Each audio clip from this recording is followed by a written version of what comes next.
What did you do this time? The fact is that the Ryan Wyden bill, which was just introduced recently, actually incorporates allowing people to choose and allows them to stay in traditional Medicare with the premium support model or go to new methods, and I think it's a substantial improvement. Maybe you should keep your opinions to yourself.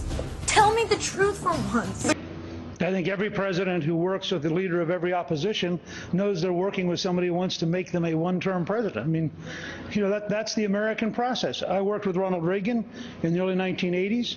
Tip O'Neill was Speaker. He wanted to make Reagan a one-term president. We had to get 1/3 of the Democrats to vote for the Reagan tax cuts, and we did. As Speaker, I was negotiating with Bill Clinton. That is not what happened.